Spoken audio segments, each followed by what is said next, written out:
We're here with Michael Otzwerk, or Michael, aka no. We're here with Jonothon B. Jonny, aka Michael, aka, The Brainwasher.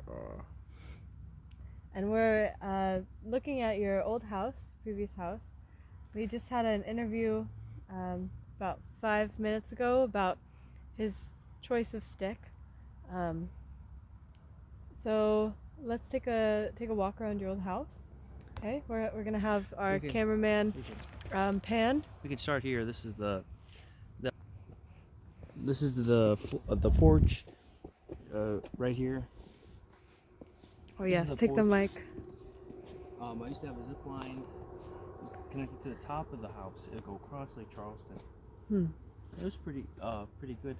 I will say I loved it, but I couldn't live here any longer after they tore my house down. They said that it was a bad place for a house. Probably just because my latrine was just a hole in the ground over there, and I guess that's frowned upon. We're at a public site. This is a public park. This is the drinking water for Lake Charleston, but it was nice to jump in there every once in a while with the zip line, because it would go all the way across the lake. Mm. Yeah. And thank you for taking the mic so we can hear you. And did that zip line span across the whole entire lake? Yeah, if you see out there in the distance, there's another house, my friend's house. It's that white building, and they'll go to the top of his house. And that's how we could connect the zip line to the power was required for the zip line handles to come to and fro our houses. I think that's an equipment shed. Yeah. My friend works there. He works there, but he doesn't have a house, so he lives there too. He's good with machines. Like I said, the zip line would come back because it was a machine. It was run by oil and gas, and it was nice and strong. You could come up and down one side of the lake to the other side in a couple minutes. And when they took it down, it was frustrating.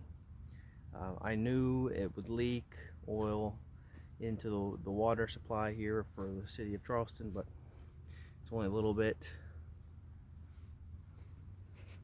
Come on, the water filters the bad stuff, doesn't it? Right. We do have boats through here, so I can see why you're upset. Would you like to show us the sticks that you choose? Yeah, let's go find one. Maybe we'll see one as we walk outside of my house here. I mean, foundation at least that once was. Right. And maybe we can see your toilet on the way out. Yeah, that'd be great. Yeah, I can show you the toilet. We've already found one of Mr. Brainwasher's used condoms on the tree. That is proof that this was his house. No, and I can neither confirm nor deny if that was mine. I would throw them out the window after I was done with them, but like, it could be mine, or it could be someone else. It's probably not mine. All right. This is the kitchen. This is the kitchen. This is the living room with the chimney. It used to be right here. Oh, sorry. Oh yeah, can't hear you. This was the kitchen right here, and that was the kitchen. I have a gas stove. Use firewood. Turn it on and turn it off with the firewood. This is the living room. I'd read. I would sit by the fireplace over here. It was nice sandstone bricks. Nice red. I think they're terracotta. Iron rich terracotta clay was used for these sandstone bricks. And over here, I'd walk usually at night, but sometimes you gotta poop in the morning, but mostly at night. I was in a good system at that point in my life. And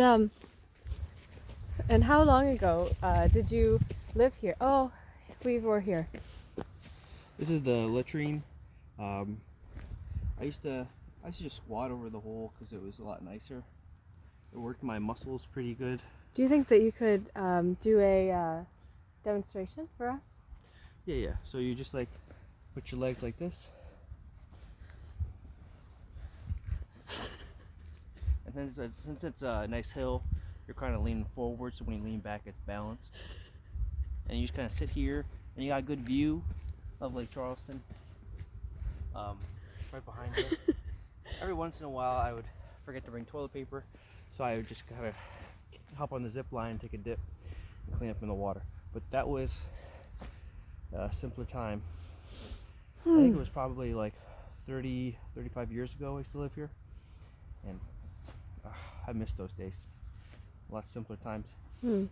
But speaking of sticks, there's some sticks we might find as we walk here. You gotta keep your eyes peeled on the ground. You don't want to take them from a tree because that's hurtful. So there's one. Oh, there's a good one over here. Let's go see this one. Here, let me have the mic. Thank you. This is a good one right here. Oh. This is a good one right here. Sometimes you gotta test it, see if it's not too rotten. This one seems good because when you throw it, it generates a lot of torque. But usually you want one that's probably torso length, so it's easier to wield. Straight. I like the straight ones because that way they're easier to hit stuff with. Like another tree. Like we'll aim for this tree right here on the left. What happens if you hit a tree that's in a park? Usually it breaks the stick. It's a good toss. Should we be throwing? Oh, sorry. Usually it breaks the stick if it's a good toss. Should we be throwing sticks at trees that are in these public places? Does it harm the tree? No, the trees are strong. They've been here. I remember planting a couple of these 35, 40 years ago. It was a little baby. It was already here when I was here, but. Did you ever used to eat acorns and fertilize yourself? Butternut squash was a favorite of mine, but it wasn't made out of acorns. It was just like going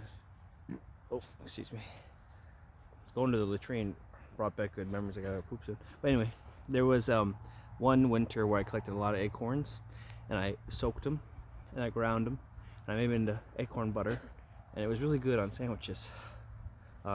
Jelly is plentiful here. You just go find a couple bushes with the jelly in the bushes. I think many of these bushes they contain they fruit poisonous berries. Are you aware of that? Yeah, it got me sick a couple times, but you build an immunity to the poison jelly, and that's what's made me strong. As you can see, I'm a little over 70 years old, and I still am kicking, you know? You do look very good. Thanks. It's the poison berry recipe and the acorn butter. Okay, now let me show you what it's like to try and throw a stick at a tree.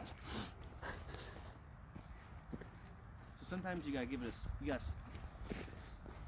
sometimes you gotta spin to generate more power, and that's what I'm gonna try and do here. But you gotta go slow, or else you'll throw your back out.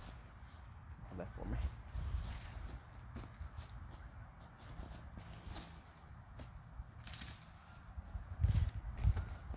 Mr. Brainwasher, what does it feel like missing a target? It doesn't feel good, but you learn. You learn how the stick flies. Every stick is different, and you realize that every once in a while you miss. But that's okay, because every throw is a learning experience. And thank you for that. And every throw makes you stronger too, so that way you're better at aiming next time. We have some geese here.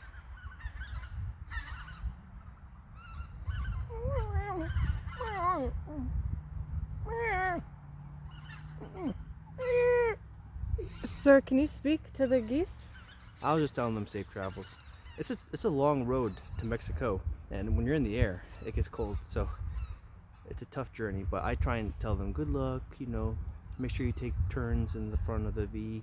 That way everybody gets a chance fighting against the wind. So a little encouragement goes a long way for the geese, especially from Canada. That's where they're from. Canadian geese, you know. Oh yeah, of course. They've been traveling far distances. And do you have any experience with Canadian goose? Cool. Excuse me. Alcohol? Nope, I don't drink alcohol anymore. I do find that the berries that I eat sometimes make me hallucinate, but that's the only drug I need. Alcohol would make me crazy. Can you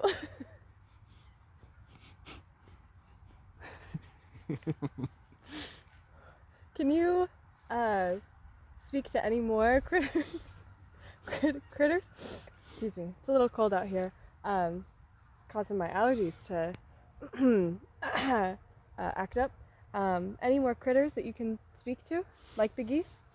No, I'm kind of a bird guy. I like to wave at deer, but they don't really like to wave back. Something about their hands don't allow for them to wave. I try to figure it out by looking at them, but Excuse me. but they've got hooves, and the hooves don't spread apart like fingers do, and you can't wave as good. They're not the best neighbors. So I like the geese more. Right. They tend to be a little bit more talkative. Excuse me. That makes sense. Well, we can wrap up this interview if you'd like. Do you have anything else that you would like to show us? I'll show you one more stick throw. We got another stick here on the ground. Oh. We got another stick here on the ground, which is almost perfect, but it's got this bend in it. All you gotta do to take that off is go like this. Now it's back to normal. A good throwing stick. I'm gonna try and hit the same tree, and we're gonna give it another shot. All right. We're gonna take a couple steps back.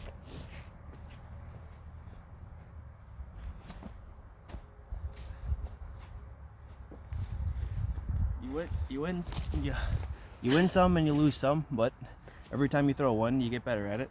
I'll do one more just so that way you can actually see me hit a tree. This stick is not ideal. It's a little long, so we'll take it down to size, but it's good and straight.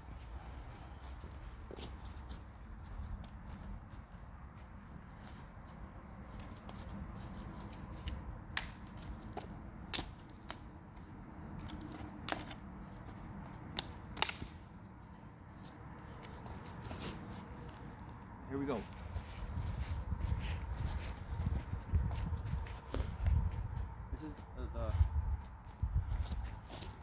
This is a different throwing technique. Instead of the forehand, this is called the backhand. It's a little more tricky, but I'm a lot better at this one. A quick question before you start. What makes it the forehand and what makes it the backhand? It's the direction the arm is traveling through the throw. So when I go like this, the back of my hand is leading the throw, and when I go like this, my palm is leading, which is the forehand. And that's really the main differentiation between the throws. Thank you. Our listeners, because this is, go ahead. Wow. It didn't really hit how I want. Yeah. How did that go? It went good. I hit the tree, but you want the stick to break, so I'll show you another one.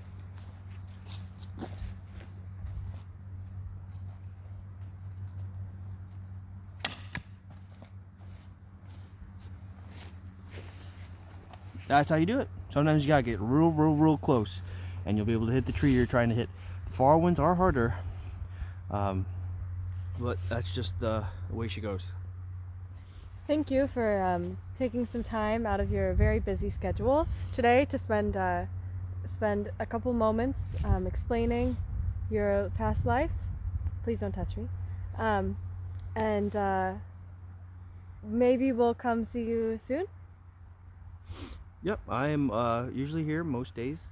If you don't find me here, I'm usually walking around on the roads looking for more sticks. But that's not I don't really look for sticks that much. I will say I'll find the geese and say hi to the geese. If I'm not here on the roads or here at my old house, I might be in the water. It's kind of cold, but that's good for your health. Cold water's good. Swimming's good. stimulates the autonomic nervous system, which is good. Keeps you young. You're a very young woman. You might find that helpful. Staying young because you're very pretty, and I would want you to stay pretty because you're very pretty. And thank you. Thank you for that. Sorry. my apologies. yeah, didn't mean to be so forward. But I get lost in your eyes, and I can't. We're back to say goodbye to the Brainwasher. And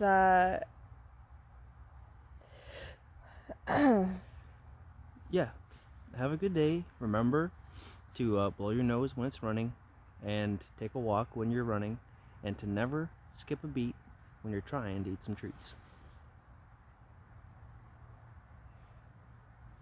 thank you. And we're gonna leave quickly because I think that he is starting to get a little bit rambunctious. We have to leave soon. He's got a big stick. So, all right, where's the crew?